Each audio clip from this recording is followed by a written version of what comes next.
Hi guys, welcome back to my channel, and if you don't know me, I'm Victoria.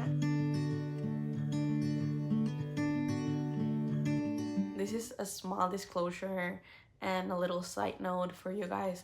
I am so sorry if I haven't been posting videos. It's just that it has been some difficult and emotional weeks lately because if you guys don't know, I am from Venezuela. I am not currently in Venezuela, and I don't like talking about politics. That is something that I do not follow. But this is not only about politics, this is also about a reality that Venezuela is living, the people of Venezuela has been living. It's about humanity, and the government's basically killing people because they're protecting their rights.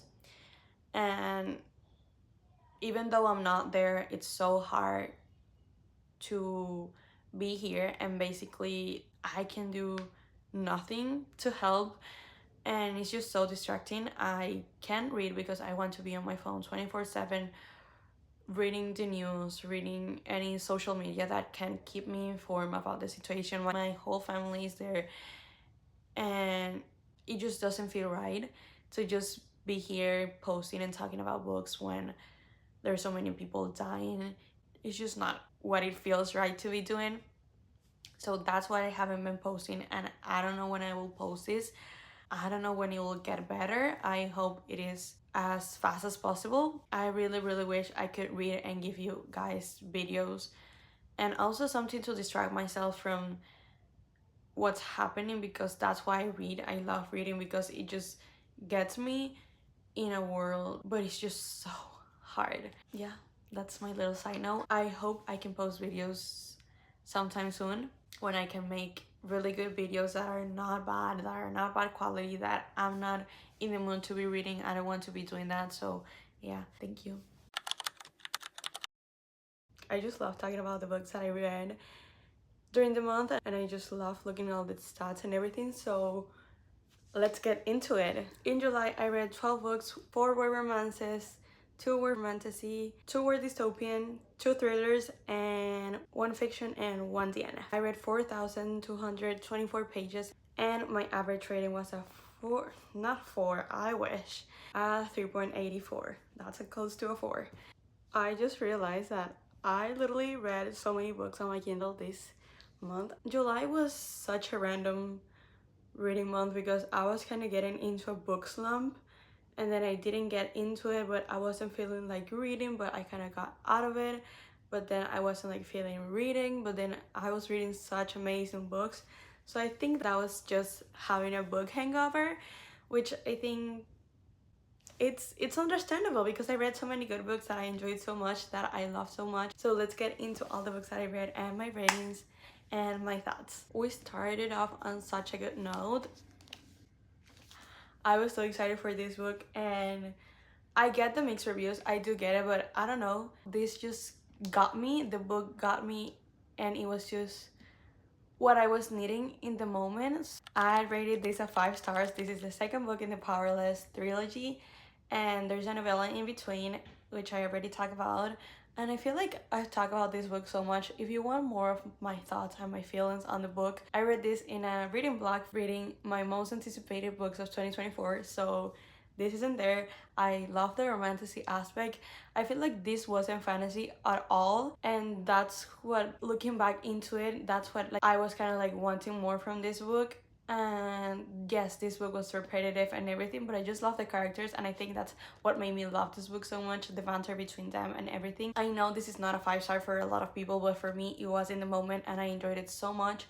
I feel like this book is so easy to get into, and I get why people say it's just their journey before everything crazy happens. So I enjoyed it a lot. I didn't mind it that there wasn't plot at all, but I get why people don't like it. I totally get it. It's a 5 star for me. I am so excited for Fearless. The ending, I knew.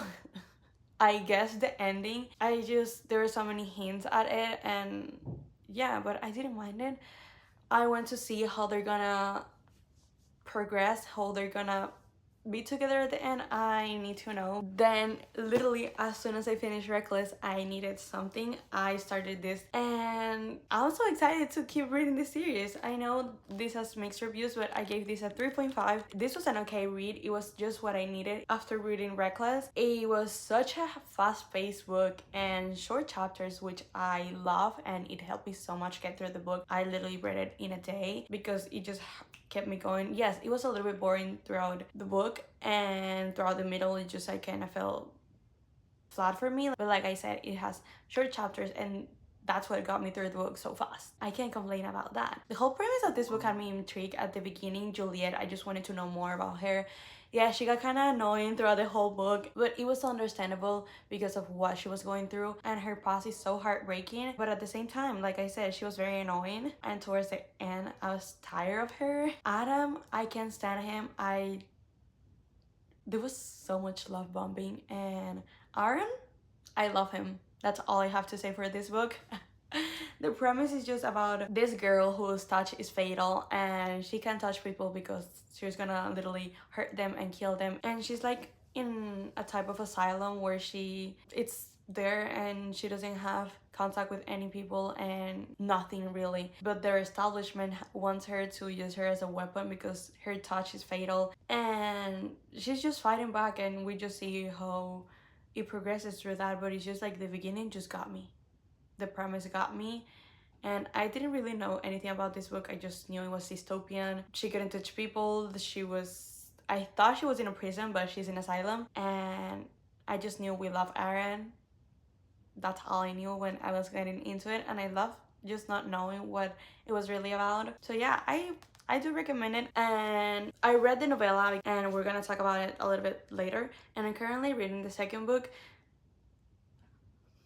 I have so many thoughts. And then on my Kindle, I read The Only One Left by Riley Sager. I enjoyed the thriller so much. It had me on the edge of my seat and I couldn't stop reading it. I wanted to know what was happening. The plot twist got me. This follows a not young girl. Well, this just follows a woman. I don't remember her name. If you guys know me, I have such bad memory, so please keep up with me. The whole premise is that there is a woman and she works taking care of people, like old people, and she's hired to do this job for a woman that it's not known, but like there are rumors that she killed her whole family, and we're basically following her and literally discovering about if this woman killed her whole family or not, or what happened in that house. Years later, she's now old, and we're just getting to see that. I really enjoyed it. I don't really rate my thrillers so high, and it's just because they have to be good and the plot twists have to be good, because if not, I'm just gonna get bored or I'm just not gonna like it. I don't like the characters at all, and which is a thriller, so this 4 was honestly, it's really good. I also read this book in one day, listening to it, and I was also reading. Kind of enjoyed his writing. It was easy to follow. I didn't guess any of the twists, which I just love that, because I want to be surprised. I want to be intrigued. I don't want to like know what's going to happen the whole time. Literally, like, all of my theories were so wrong, and yeah, I enjoyed it. And then I read Destroy Me, which is a novella in between the first and the second book. I'm sorry, but I didn't know I needed Aaron's point of view. I love getting to see his thoughts and everything, and that man is obsessed, and I just love that.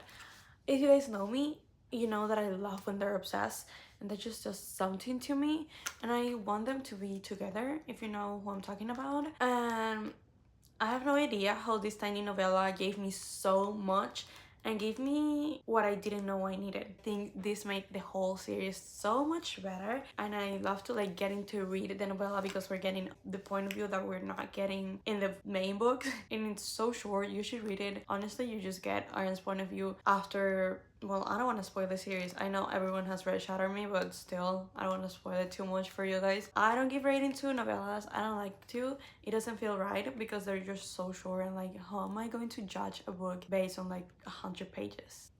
Then I read Vic Pietri. This is my third time reading this book, and it just could not get better. Betrayed by Emily Henry, just so good. Like, I know I have talked so many times about this book, but I'm gonna talk again because rereading this book, it just feels like coming home. Just Emily Henry's writing is just so good.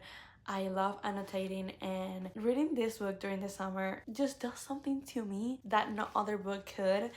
And it couldn't be less than a 5 star. I love their relationship. I love how they become friends first, and I just love all the little adventures that they go. Every single scene about them, I just loved it. It's so good. Them as a couple and as friends are just precious to me. How he treats her and how like little small gestures are just precious in this book.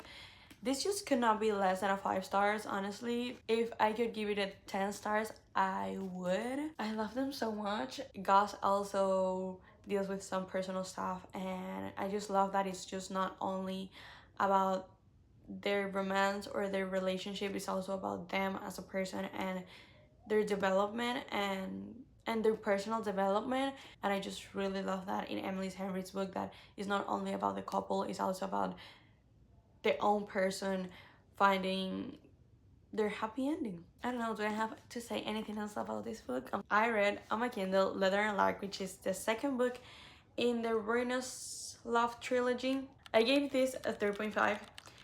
It felt kind of flat for me. It wasn't my favorite in between the two books. I really enjoyed the first book. I just loved their banter and their relationship. It just kind of makes sense in the first one.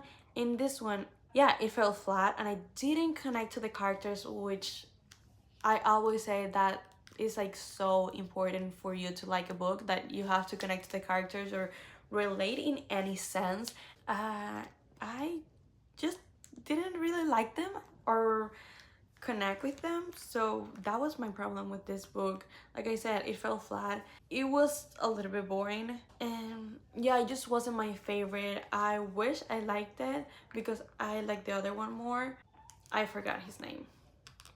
Lachlan. This one's an arranged marriage because Lark, I forgot their names. Lark is trying to save, not save, but like help. Let me check his name. Lachlan. She wants to help him because he kind of got into like a little mess with his boss because he's a contract killer, but she wants to help and she wants to like save the people that she loves. So in order to do that, she strikes a deal with Lachlan.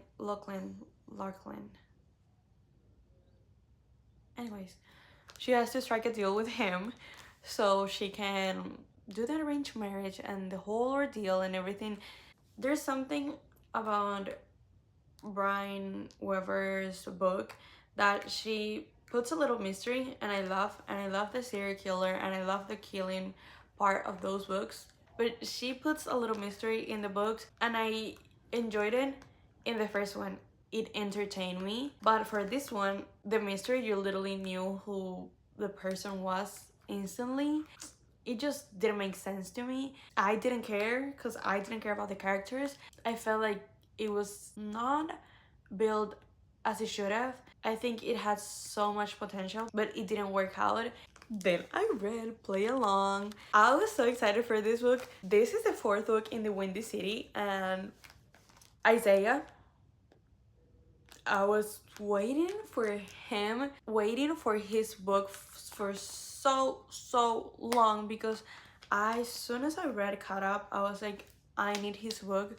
He's so perfect, he's so precious. And when I read him, he didn't disappoint. He's one of my favorite book boyfriends now because he's just so cute and I love him so much, and I can't stop thinking about him. I can't stop thinking about the couple in itself because I love them so much. I enjoyed this book so much. There's so many things that I enjoyed in this book. Like, I could not stop reading this book.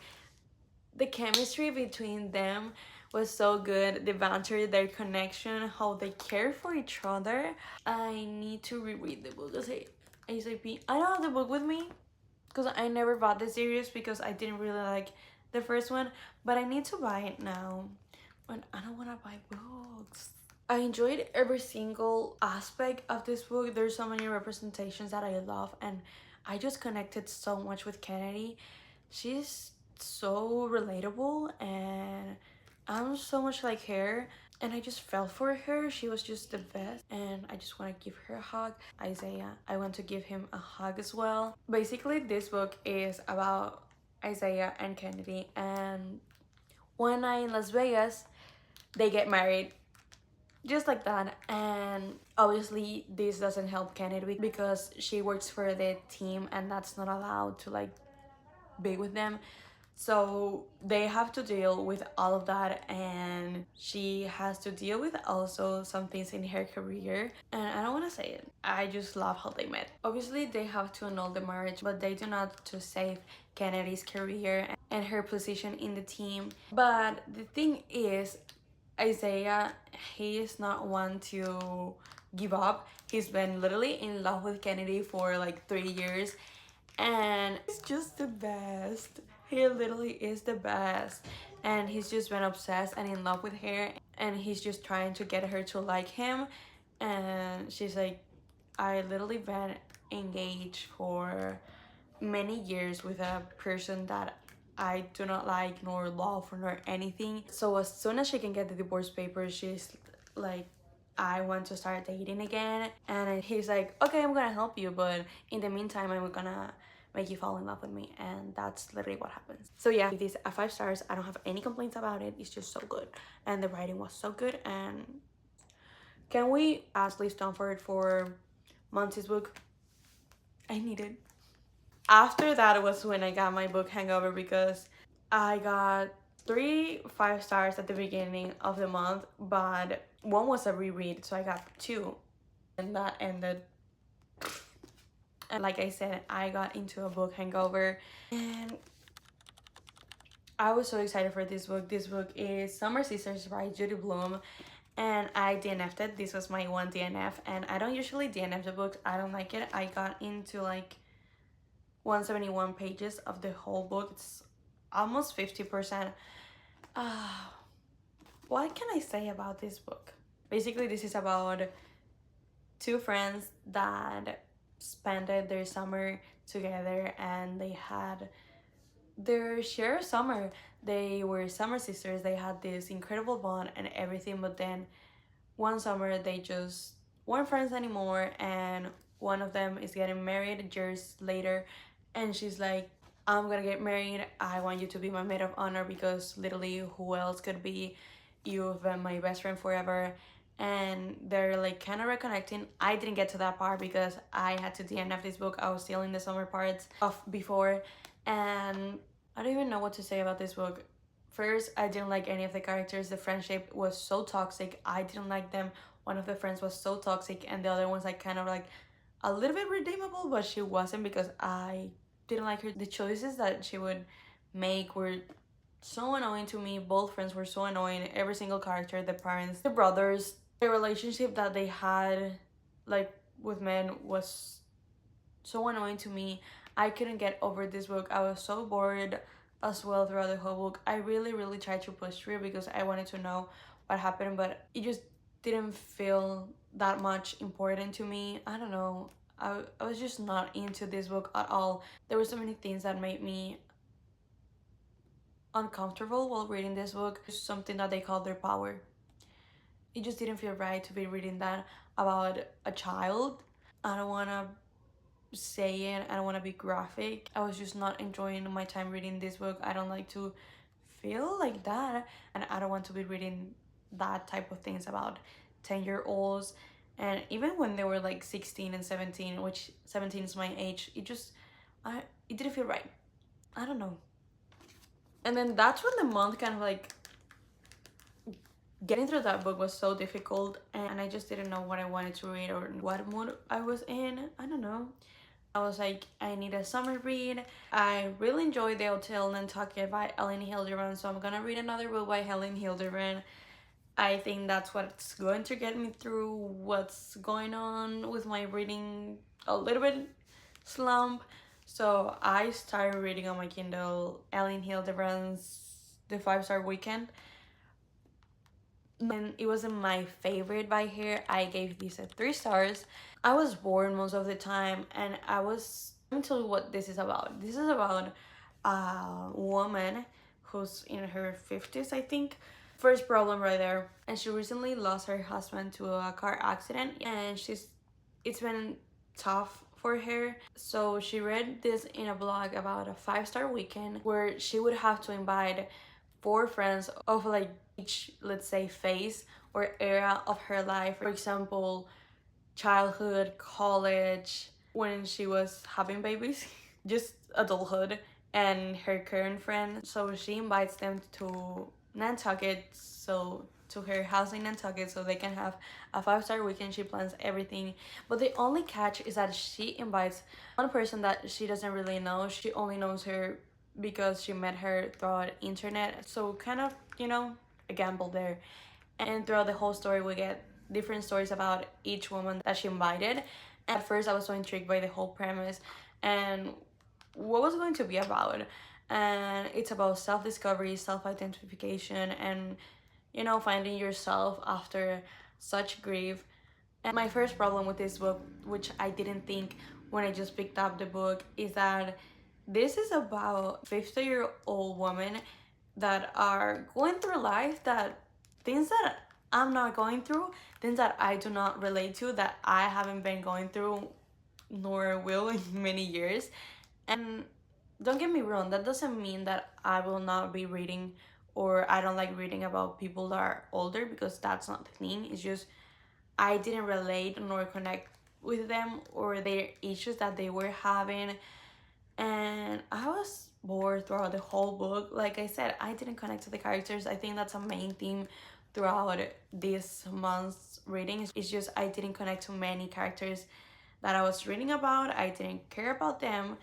And this book has like a big reveal, and I think that's a theme on Elise Hildebrand's book, that they have a big reveal or like a plot line that we are waiting for to know what's going to happen with that. And it was just disappointing for me. I was waiting for more.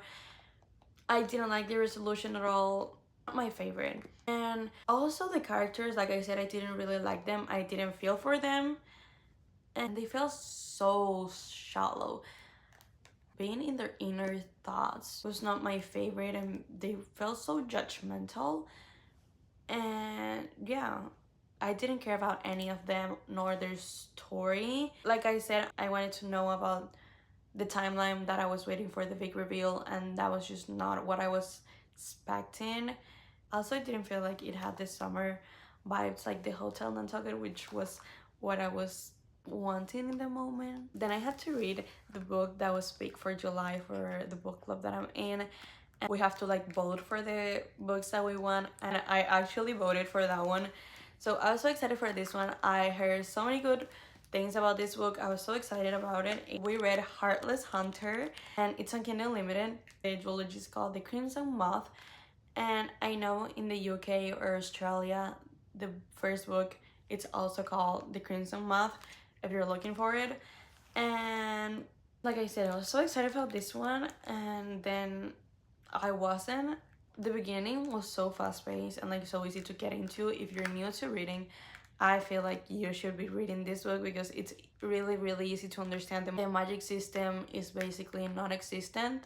So if you want to read an easy fantasy, I do get it. I felt like the magic system was so impractical. I'm saying that in my opinion, and didn't make sense to me. Let's talk about the main characters. I hated Rune. She was so annoying. That's the word. She was so annoying. I couldn't get over her.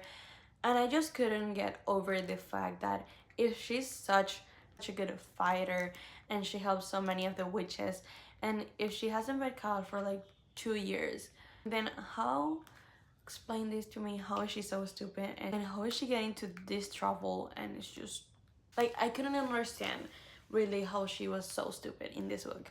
Basically, this is about a world that the witches basically are banned, and they hunt witches, they kill them. There's Gideon, which he's the hunter, and there's Rune, which she's a witch and she helped witches to escape and not get hunted. So we have a little bit of a cat and mouse because Rune is wanting to get information out of Gideon, and Gideon also wants information out of her to see if she's the Crimson Moth, which is the person that helps the witches escape, and he hunts witches, so he needs to, like, you know, get her. But he's not certain that she's the Crimson Moth, and it was so obvious that she was. It was literally in his eyes, and then he didn't get that. I could never understand how that happened. I feel like the premise of this book was so good, and I was so interested, and like the enemies to lovers, I was just like, give me that book. It wasn't that. It didn't do it for me. I feel like the execution was not the best and not what I was waiting for. It felt so insta lovey, like literally as soon as they meet, like, oh, I'm so attracted to it. Felt forced for me. The chemistry, I didn't feel it between them, because this is mainly about them. It's not even about the fantasy of this world. It's about their romance, and yeah, I didn't care about them. Gideon, I felt for him because I hated Rune, and she was such a to him. I just couldn't get over her, and I just felt for Gideon and why he was in love with her. I just couldn't get it, and I wanted to like this book so much, so much. I hated the other character, Alex. I hated him too. And I'm sorry if I'm saying this, but how do you make a main character, his backstory being about being sexual abused, and then making the whole plot and story about this main character find out her secret, like getting her naked and sleeping with her? I just couldn't deal with that. It was so not, it was just not it for me. It just bothered me a lot, and that's why I gave this, I think I initially gave this a 2.75, but I think I would lower it to a 2 or 2.5. I have no idea. Then I read The Housemaids Watching by Frida McFadden. This is the third book in the Housemaid series. Frida McFadden's writing, it just gets me. So easy to read, so easy to get into. Like, if you're in the slump, this is literally what's gonna get you. I recommend reading any Frida McFadden to get out of a slump, and that's just what I needed.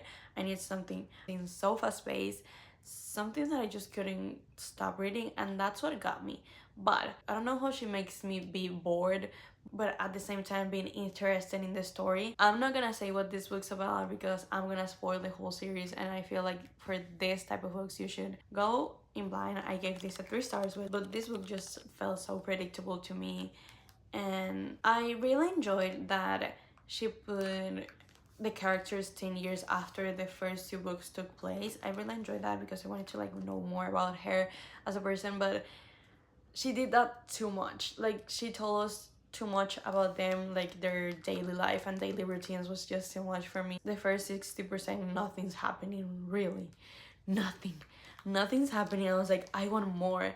And Millie, I love Millie so much in the other 2 books, and yes, she's naive and everything, but she was just iconic, and in this one she was not smart at all. And Enzo also disappointed me in these books. I was just waiting for more from them, and it just didn't do it. I was so sad because this is like a series that I really enjoyed by Frida, and I know her other books haven't been doing it for me, but I knew this one was not gonna disappoint, and it did disappoint. So 3 stars. Last but not least, I read the 5th book in the Addicted series, Addicted After All by Kristen Becker Ritchie. I was so excited for this book because I knew this is the last book for the addicted couple, which is Lila and Lo, and I think they're my favorites. I haven't picked one just yet, but those, I feel like those are my favorites.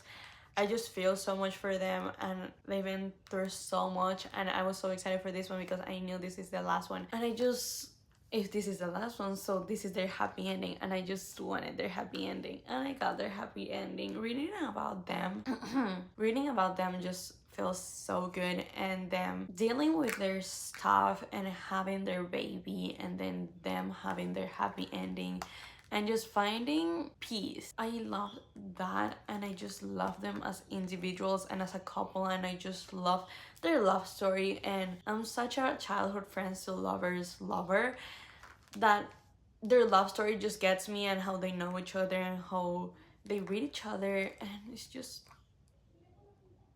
so perfect. The only thing, my only complaint about this book is just felt to drag on. It's just it was a little bit more of the same. I know these books are not plot, it's just character driven, and I love that. But it just, in this one, I wanted a little bit more, and I didn't got that. Just, it felt repetitive, and it's just the same of the same of the same. And that's my only complaint. So that's why I give it 4 stars, but I still enjoyed it. I would recommend this series. It's just, I know if you haven't read it at this point, it's just such a big commitment of reading like a series of 10 books.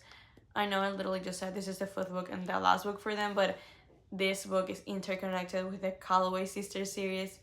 So I think this is the 7th. When you put them together, I have 3 books left, which is Feel the Fire, I don't remember the other name, and Some Kind of Perfect, which is a big epilogue about all of the couples, and I'm so excited to read this one because I just want to see them happy. And I don't want to end the series, but I want to see them happy, so I will be reading it very, very soon. Those are all of my thoughts on that book.